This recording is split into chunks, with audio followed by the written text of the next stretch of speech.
question that we're hearing increasingly from clients in the Asia-Pacific region is how to manage security when they're trying to use a social network service or social networking software for formation of collaborative teams or provision of customer service to external customers.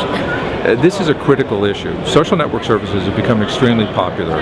Services like Bebo, Facebook, Hi in China and so forth are very popular in the region, but they are used very differently in the Asia-Pacific region from what we see in North America and to a certain extent in Europe.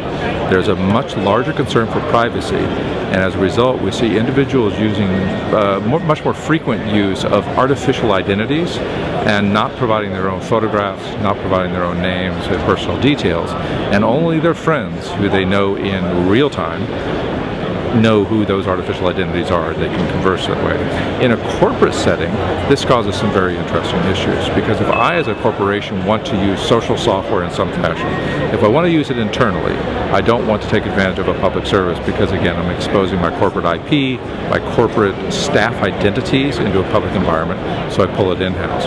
But if I want to use that corporate social software for a customer service channel, I need to open it up to the public in some fashion. And so public services become attractive. But again, we get into this issue of how do I secure my own corporate intellectual property? How do I secure the identity of my customers, the identity of my staff? How do I manage confidentiality of communications?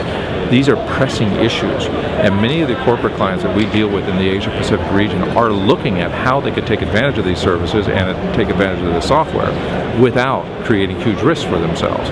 Many of them are conducting experiments where they're working with a Facebook or a virtual world like Second Life, and they're seeing what they can learn from doing limited deployments, involving small staff teams, involving certain customers who are willing to be on the bleeding edge of things, and see what happens, what's good, what's bad, what utilities they require, how the service needs to be modified, what they can do in terms of modifying their business process to still conduct business in a secure fashion in what is inherently a less secure and riskier environment.